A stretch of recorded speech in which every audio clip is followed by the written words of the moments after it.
اور Pakistan Peoples party نے election commission کا فیصلہ مسترد کر دیا ہے۔ ایک تاریخ کا اعلان ہونا چاہیے تھا۔ فیصل کریم کنڈی نے رد عمل میں کہا کہ ای سی پی کو آئین کے مطابق الیکشن نہ کرانے پر جواب دینا پڑے گا۔ فیصل کریم کنڈی نے یہ بھی بتایا کہ بلاول بھٹو زرداری بیرون ملک ہیں، ان کی وطن واپسی پر پارٹی کا اجلاس ہوگا۔ سینٹرل ایگزیکٹو کمیٹی آئندہ خلائی عمل طے کرے گی۔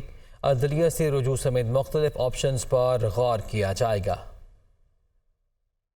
اور سابق صدر آصف علی زرداری کی مسلم لیگ کاف کے سربراہ چودھری شجاعت حسین سے ان کی رہائش گاہ ظہور الہی روڈ پر ملاقات ہوئی۔ سابق صدر آصف علی زرداری نے سابق وزیر اعظم چودھری شجاعت حسین کی صحت سے متعلق ان کی خیریت دریافت کی۔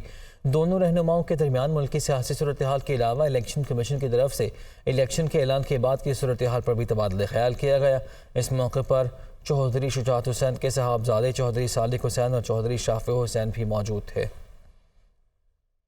نگران وزیر اعظم انوار الحق کاکڑ کی ریو 22 گروپ کے سی ای او سے ملاقات ہوئی ہے۔ وزیر اعظم کی ریو 22 گروپ کو پاکستان میں سرمایہ کاری کی دعوت۔ سی ای او ریو 22 گروپ کان کنی اور معدنیات کے حوالے سے عالمی سطح پر جانے جاتے ہیں۔ ریو 22 گروپ کے سی ای او کا سرمایہ کاری کی دعوت پر نگران وزیر اعظم کا شکریہ۔ پاکستان کے معدنیات اور کان کنی کے شعبے میں سرمایہ کاری کے لیے جلد متعلقہ حکام سے رابطہ کریں گے۔ جیکب سٹو شولم کی جانب سے یہ کہا گیا ہے تو مثبت رد عمل بھی سامنے آیا ہے۔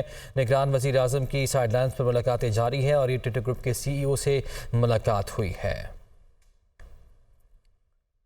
عدالتی امور سے خبر شامل کریں گے۔ چیف جسٹس قاضی فائز عیسیٰ نے فیض آباد دھرنا نظر ثانی کیس سماعت کے لیے مقرر کر دیا۔ چیف جسٹس قاضی فائز عیسیٰ نے نظر ثانی کیس پر سماعت کے لیے 3 رکنی بینچ تشکیل دیا ہے۔ چیف جسٹس قاضی فائز عیسیٰ 3 رکنی بینچ کی سربراہی کریں گے۔ جسٹس امین الدین خان اور جسٹس اطہر من اللہ 3 رکنی بینچ کا حصہ ہوں گے۔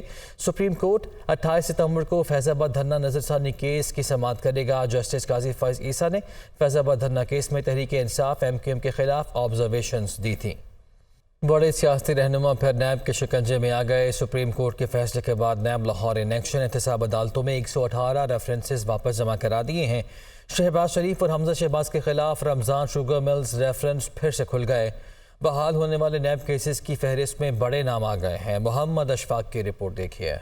نیب کیسز بحال، ریفرنسز کھلنے لگے۔ سپریم کورٹ کے فیصلے کے بعد نیب نے لاہور کی 10 احتساب عدالتوں میں 118 ریفرنسز واپس جمع کروا دیے۔ سابق وزیر اعظم شہباز شریف اور حمزہ شہباز کے خلاف رمضان شوگر ملز کا ریفرنس بحال۔ خواجہ سعد رفیق اور ان کے بھائی خواجہ سلمان رفیق کے خلاف پیراگون ریفرنس کا ریکارڈ احتساب عدالت میں جمع۔ اسپیکر پنجاب اسمبلی سبطین خان سمیت دیگر کے خلاف چنوٹ میں معدنی ذخائر کے غیر قانونی ٹھیکوں کا ریفرنس احتساب عدالت میں جمع کروا دیا گیا ہے۔ اسی طرح سابق وائس چانسلر ڈاکٹر مجاہد کامران سمیت دیگر کے خلاف پنجاب یونیورسٹی میں غیر قانونی بھرتیوں کا ریفرنس بھی دوبارہ احتساب عدالت میں جمع کرایا گیا ہے۔ سابق ڈی جی سپورٹس عثمان انور کے خلاف پنجاب یوتھ فیسٹیول کا ریفرنس احتساب عدالت میں جمع کروا دیا گیا ہے۔ لاہور ہائی کورٹ میں اندراج مقدمے کی درخواست پر سماعت۔ عدالتی حکم پر سی سی پی او لاہور اور ڈی آئی جی انویسٹیگیشن سمیت دیگر افسران پیش ہوئے۔ عدالت نے سی سی پی او کو ناقص تفتیش کرنے والے افسران کے خلاف کارروائی سے متعلق رپورٹ آئندہ سماعت پر پیش کرنے کا حکم دے دیا۔ محمد اشفاق کی رپورٹ۔ لاہور ہائی کورٹ میں اندراج مقدمہ کی درخواست جسٹس عالیہ نیلم نے شہری شہزاد کی درخواست پر سماعت کی۔ درخواست گزار کے وکیل نے موقف اختیار کیا کہ فیکٹری ایریا پولیس نے مخالف فریق کی درخواست پر مقدمہ تو درج کیا لیکن درخواست گزار کا موقف نہیں سنا۔ درخواست گزار کے میڈیکل کو بھی ریکارڈ پر نہیں لایا گیا، لہٰذا عدالت ذمہ داروں کے خلاف کارروائی کرے۔ جسٹس عالیہ نیلم کے حکم پر سی سی پی او لاہور اور ڈی آئی جی انویسٹیگیشن سمیت دیگر آفیسر پیش ہوئے۔ جسٹس عالیہ نیلم نے سی سی پی او لاہور سمیت دیگر افسران پر برہمی کا اظہار کیا۔ عدالت نے سی سی پی او سے استفسار کیا کہ سی سی پی او صاحب، یہاں سارے معاملات خراب ہو رہے ہیں، آپ کے ضلع میں کرائم کی صورتحال خراب ہے۔ سی سی پی او لاہور نے بتایا کہ ہم نے 4 لاکھ مقدمات نمٹائے ہیں۔ اتنی بڑی تعداد میں مقدمات نمٹانے میں کچھ مقدمات میں کوالٹی بہتر نہیں رہی۔ جسٹس عالیہ نیلم نے کہا کہ آپ اعتراف کر رہے ہیں، فوجداری قانون میں کہاں لکھا ہے کہ آپ نے کوالٹی پر سمجھوتا کرنا ہے؟ لاہور پولیس کی درج کی گئی ایف آئی FIR پڑھی نہیں جاتی۔ کرمنل لا کا مذاق بنا دیا گیا ہے۔ تفتیشی نے اپنی ذمہ داری پوری نہیں کی، کیا غلط تفتیش کرنے والے افسران کے خلاف مقدمہ درج کرنے کا حکم جاری کر دیں؟ تفتیشی آفیسر اور کمپیوٹر آپریٹر کی تعلیم کتنی ہے؟ DIG انویسٹیگیشن نے بتایا کہ ہم محکمانہ امتحانات لیتے ہیں۔ عدالت نے کہا کہ محکمانہ امتحانات تو مل ملا کر پاس کر لیتے ہیں۔ CCPO نے جواب دیا کہ اب گریجویٹ آفیسر تفتیش کر رہے ہیں، آئندہ شکایت نہیں ملے گی۔ عدالت نے CCPO کو ناقص تفتیش کرنے والے افسران کے خلاف کارروائی سے متعلق رپورٹ آئندہ سماعت پر پیش کرنے کا حکم دے دیا۔ کوئٹہ کے سرکاری ہسپتالوں میں بنیادی سہولیات کا فقدان ہے، جہاں شعبہ حادثات میں ادویات میسر نہیں، وہیں مشینری اور لیبارٹری کی حالت بھی ابتر ہو چکی ہے۔ سرکاری ہسپتالوں میں آنے والے ہزاروں مریض پریشان دکھائی دیتے ہیں۔ تفصیلات بتا رہے ہیں فرید اللہ خان۔ کوئٹہ کے سرکاری ہسپتالوں میں یومیہ ہزاروں غریب مریض علاج کے لیے صوبے بھر سے آتے ہیں۔ سب سے بڑا اور پرانا سول ہسپتال ہے، جس کے وارڈ اور شعبہ حادثات سہولیات سے محروم ہیں۔ لیبارٹری میں مطلوبہ سامان نہ ہونے کے سبب ٹیسٹ نہیں ہو رہے۔ دوسرے بڑے ہسپتال BMCH کی CT scan, angiography, ultra sound اور دوسری متعلقہ مشینری کئی سالوں سے خراب ہے۔ دوائیاں تو نہیں ملی، یہ رسید ملی ہے، اور اس کے بعد یہ دوائیاں میں نے شہر سے بازار سے لایا۔ یہاں تو دوائیاں کچھ بھی نہیں ہے سر۔ مشینیں خراب ہے، یہ خراب ہے، وہ خراب ہے۔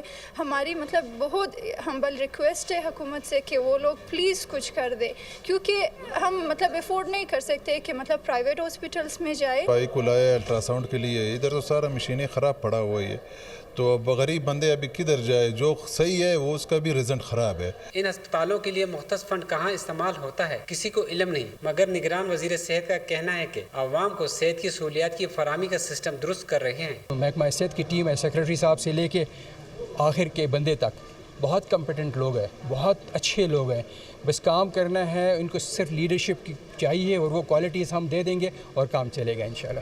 ماہرین صحت کے مطابق ان ہسپتالوں میں ہر سال زیادہ تر فنڈز مریضوں کی بجائے غیر ضروری کاموں پر خرچ کیے جاتے ہیں۔ سرکاری ہسپتالوں میں ادویات کی فراہمی کے ساتھ ساتھ فعال مشینوں کا ہونا ضروری ہے تاکہ مریضوں کی مشکلات کم ہو سکیں۔ کیمرہ مین خرم شہزاد کے ساتھ فرید اللہ خان، دنیا نیوز، کوئٹہ۔